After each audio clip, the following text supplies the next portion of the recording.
मऊ में हैरान करने वाली तस्वीर सामने आई है, जहां पर पत्नी के डर से पति ने ताड़ के पेड़ पर अपना आसरा बना लिया।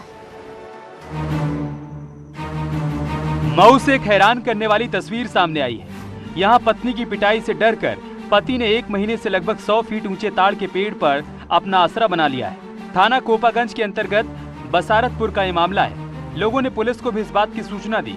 पुलिस मौके पर पहुंचकर उसका वीडियो बनाकर ले गई, लेकिन राम प्रवेश अभी भी ताड़ के पेड़ पर ही रह रहा है। सरथापुर गांव में व्यक्ति ताड़ के पेड़ पर काफी दिनों से चढ़ा हुआ है और वहीं पे आशियाना बना लिया है।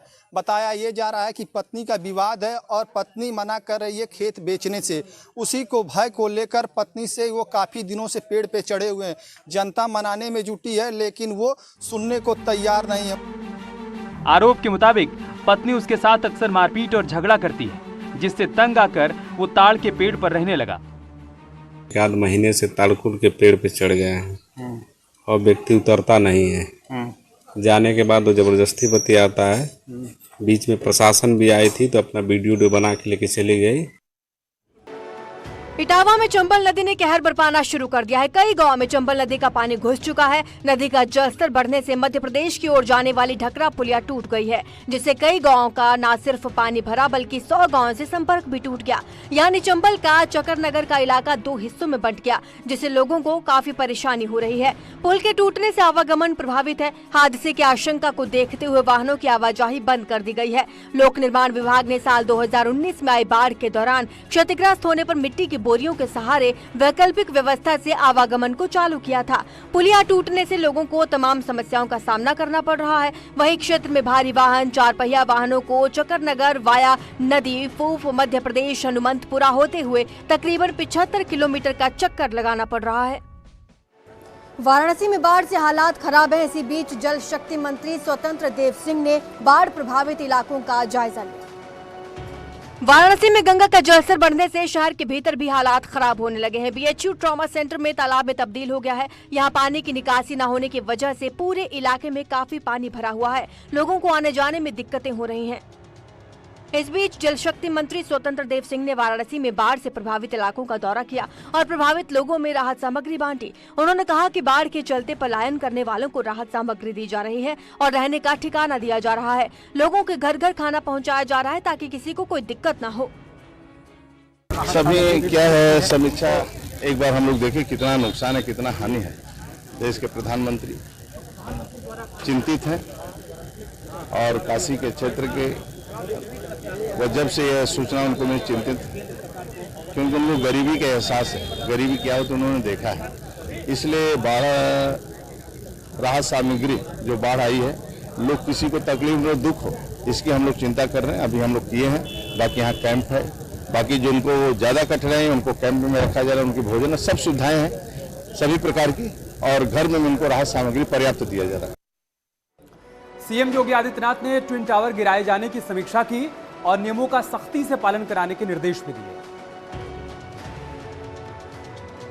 सीएम योगी ने Noida Supertech twin tower blast की तैयारियों की समीक्षा की। समीक्षा बैठक के बाद सीएम योगी ने निर्देश दिया कि टावर गिराने के मामले में मानकों का सख्ती से पालन हो।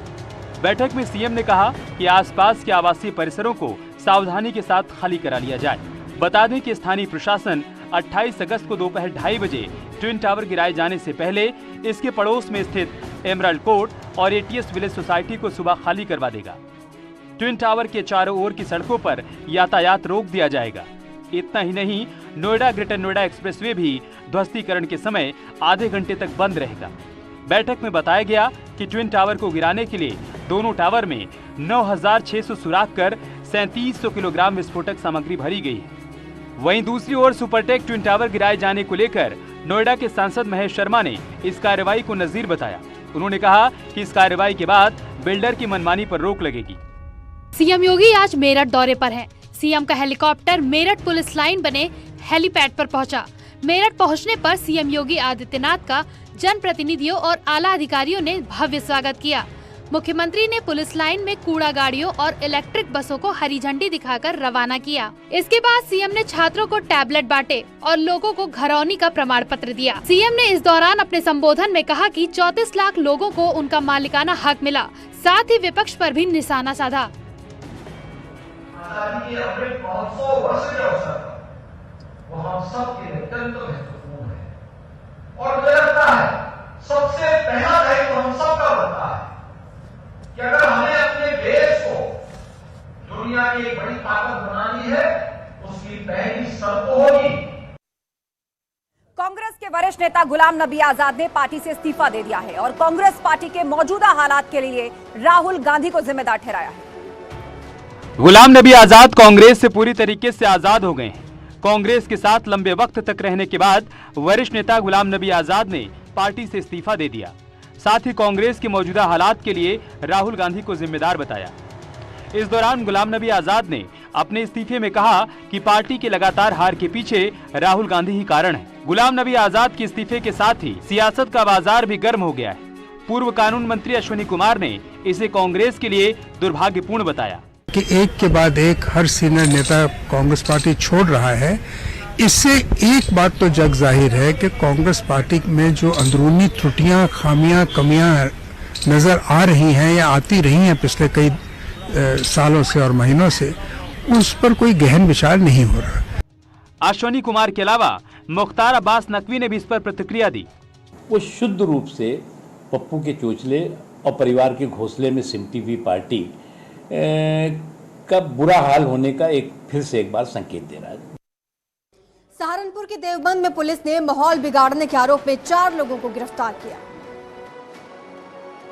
सहारनपुर के देवबंद में पुलिस ने माहौल बिगाड़ने की कोशिश के आरोप में 4 लोगों को गिरफ्तार किया। आरोप के मुताबिक ये लोग गैंग बनाकर फ्लाईओवर के धार्मिक स्थलों पर और हिंदुओं के मकानों पर अंडे और पत्थर फेंकने का काम करते थे। इस तरह सांप्रदायिक माहौल बिगाड़ने की कोशिश करते थे। देवबंद क्षेत्र में कई धार्मिक स्थलों पर अंडा फेंकने की घटना को ये अंजाम दे चुके थे।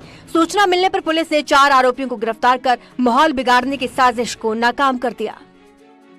देवबंद पुलिस ने देवबंद फ्लाईओवर से 4 युवकों को गिरफ्तार किया और इन युवकों के पास से अंडे की क्रेट और एक कार बरामद हुई है।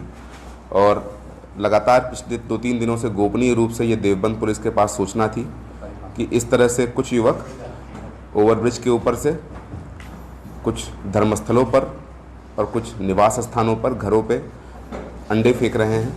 तो उस सूचना पर त्वरित कार्रवाई करते हुए देवबंद पुलिस ने ट्रैप लगाकर इनको पकड़ा। इन 4 की गिरफ्तारी की गई है।